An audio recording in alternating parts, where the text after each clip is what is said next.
Hello viewers, আশা করি সবাই ভালো আছেন। আবারও আপনাদের মাঝে একটি ব্লগ ভিডিও নিয়ে আসলাম। আজকের ব্লগ ভিডিওটা হলো আমরা রোহা বাজার থেকে কালীবাড়ি যাব। তো আমরা রোহা বাজার থেকে কালীবাড়ি যাওয়ার পথে যে রাস্তা দিয়ে যাবো আর যা যা দেখতে পাবো সেগুলোই আপনাদের মাঝে তুলে ধরবো। তো আমরা যাওয়ার পথে পাশে দেখতে পারতেছি যে রাস্তার সাইডে তারা কত সুন্দর করে দেখতে পারতেছেন আপনারা, বাঁশ আর নেটের সাহায্যে কত সুন্দর করে তারা বিভিন্ন ধরনের কিন্তু সবজি চাষ করেছে। তো আমরা এ পাশে যাওয়ার পথে আরও দেখতে পারতেছি যে এ পাশে বিশাল বড় কিন্তু একটি বাড়িও আমরা দেখতে পারতেছি। তো আমরা যাওয়ার পথে এ পাশে আরও দেখতে পারলাম যে একটি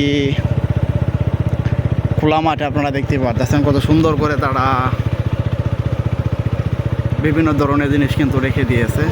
তো আমরা যাওয়ার পথে পাশে অনেক সুন্দর ডিজাইনের কিন্তু একটি মসজিদও দেখতে পারলাম। মসজিদটা তো আপনারা দেখতেই পারতেছেন, মসজিদে কিন্তু কাজ কিন্তু চলমান। তো এদিকের অংশটা যদি আমি আপনাদেরকে দেখাই, এদিকে কিন্তু একটি বাড়ির কাজ চলতেছে। বাড়িটা কিন্তু অনেক সুন্দর করে তারা ডিজাইন করে কাজ করতেছে, তা তো আপনারা দেখতেই পারতেছেন। তো আমি যদি সামনের দিকে অংশটা দেখাই, সামনে একটি আমরা ভ্যান গাড়ি দেখতে পারতেছি। সেই ভ্যান গাড়িটা আমরা দেখতে পারলাম, এক লোক কিন্তু দাঁড়িয়ে আছে, তা তো আপনারা দেখতেই পারলেন। তো আমি যদি আপনাদেরকে একটু সামনের দিকে অংশটা দেখাই, সামনে আমরা একটি ছোটো ব্রিজও দেখতে পারতেছি। তো আমরা ব্রিজ পার হয়ে কিন্তু তারপরে কিন্তু চলে যাব, আপনারা দেখতেই পারতেছেন এই সেই ব্রিজটা।